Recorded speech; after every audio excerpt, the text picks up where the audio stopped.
This 8-year-old game is still one of the most successful farm sim / cozy games there is. Why? Stardew Valley is so much more than a farm sim. From the outside, it seems incredibly simple. You move to a new town, clean up your farm, plant some seeds, and profit. But in reality, there's way more to do. And I'm not just talking about fishing or romancing the villagers, which, are fun too. Concerned Ape took his time to make this love letter to the farm sims way more in depth than previous games in the genre. While it still has the tediousness of life on a farm, it also has secrets, puzzles, amazing stories, quest lines, exploration, and most importantly, in the sim way of life, a variety of gameplay. You aren't just perpetually planting, watering, and harvesting crops. That is part of it. It's a farm sim after all. But that's not the most important aspect or even the main mechanic of the game. However, it does help that Stardew Valley does mechanics justice.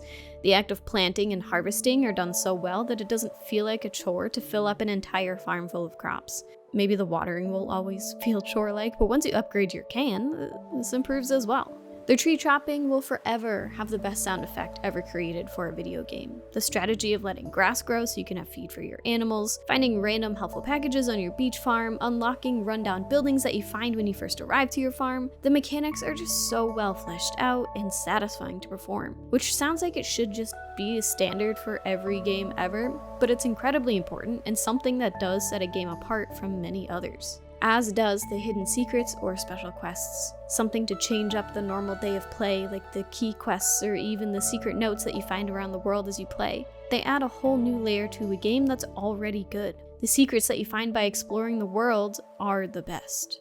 More of these in literally every game, please. It's a nice break that's still fantastic gameplay, which keeps you interested, invested, and curious, and unlocks parts of the game that you haven't experienced after dozens of hours of playing. It brings a whole new life to your playthrough. Finding that secret note randomly is just a breath of fresh air. You take a break from your daily grind to go do something fun, like we all should do in life. Stardew Valley is incredibly easy to get into. There isn't a lot of risk, especially at the beginning of your adventure. The mechanics, while amazing, are simple and stress-free. Well, maybe except for running home before 2 a.m. so you don't pass out once that clock hits that time. It's a little bit stressful. But watering your crops or chopping down trees, it's all stuff you do in your own time. There's no monster running after you, no time-based strategic decision that has to be made. The game is easy to get started. There is no consequence for taking your time, even though it may seem a bit overwhelming at times. There is a lot to do in Stardew, and as a result, new players might feel like they're completely lost at first, but the game does offer you quests that act as mini tutorials to get you going. Once you make a decision on what you want to do with your playthrough, or even with whatever day you're currently on, everything just kind of falls into place. It's the best. The overwhelming number of options of activities seems like an issue at first, but it becomes a benefit after you quickly get used to how the game works. There's no wrong thing to do. If you want to fish for a whole day, there are benefits to that. If you only want to explore the mine, there are benefits to that too. The game doesn't hold your hand, doesn't give you a story-locked linear path.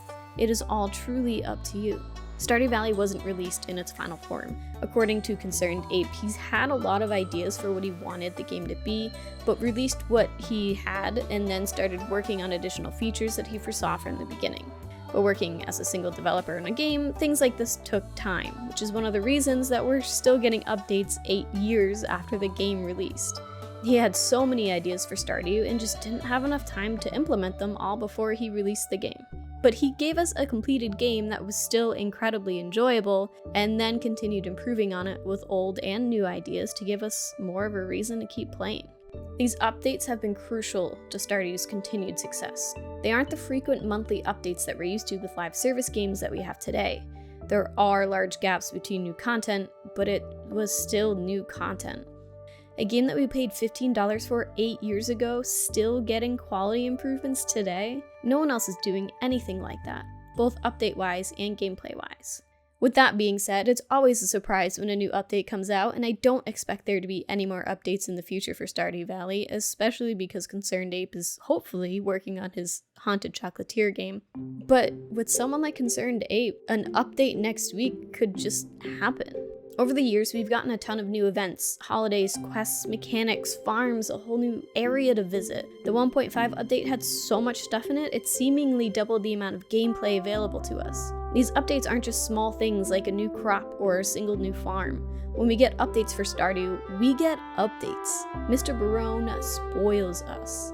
It's unclear if the latest 1.6 patch is going to be the final update, but it is refreshing to not expect anything from an improvement schedule for a game. Each new addition has been a welcome surprise that makes me excited to jump back into playing.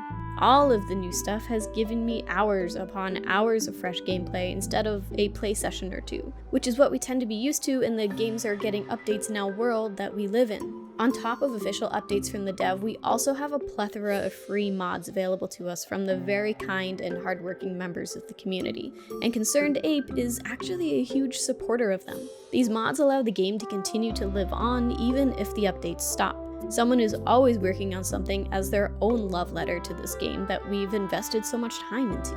And it's crazy that the dev is so supportive of all of it. The mods vary from things like aesthetic, art changes, quality of life options like a lawnmower, or huge content additions like the expanded mod, which adds extra areas to the map, new dialogue, new characters, a whole new story, and it's so well done. The official Stardew 1.6 update was supposed to mainly help modders more easily add their extras into the game, but it ended up just being so much more than that. We don't see many devs supporting third parties having a say in their game, which makes sense to a point. Large family-friendly companies like Nintendo need to control the perception of their brand, especially because they tend to appeal to a younger age demographic.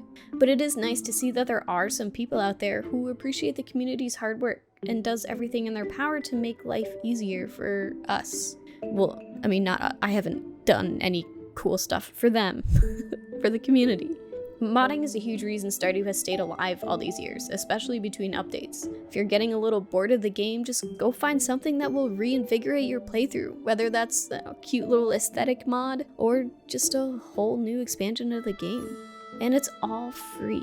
I really hope people never stop sharing their passion, because this is just incredibly enjoyable. Even if you don't feel like going through the process of downloading mods, there's always a reason to refresh your gameplay, even by just starting a new save file. There are a boatload of different farm options to pick from when creating your new adventure to help change up your days and stop them from being mundane, going to the same farm every single Stardew day. That can get old pretty quick. One of my favorite new farms is the beach farm. It sucks that it has a smaller farm area, but you get mystery packages on your shores every now and then with really helpful items. I look forward to running around and seeing my surprise for the day. Or maybe you just want a change of scenery whenever you walk out the front door. You want to see more trees. I don't know, there's always a reason. And starting a new save file when a new update comes out is sometimes beneficial. Like with the 1.6 update. You can still experience everything new with an existing save file, but if you start a new one, then you can experience all the new story additions and mechanics in context, which just adds so much to a playthrough. Aside from that, you can change up your mainline quest too, which is a huge reason to do multiple playthroughs. The community center can either be a huge resource search or just a money grind with the Joja Mart option. Both give a unique take on the same game. Even the resource grind can be randomized a bit more if you're sick of filling out the same bundles with every save file. Variety is the key here, and that seems to be the recurring factor in why Stardew is always winning. Variety. Besides the fact that this gameplay is smooth, the multitude of things that you can do is the most important. It makes playing and replaying worth your time. It keeps it fresh. It's always fun. And it's like the one game that multiplayer is super helpful. You guys can actually share a farm together. Good times. Animal Crossing, take notes. And that's why Stardew's winning. If you haven't played, you gotta play. And if you're a little scared of getting into it, I have a whole new player Stardew Valley for Dummies video. It explains a lot. What got you into Stardew? Let me know in the comments below, and I'll see you next time. Bye!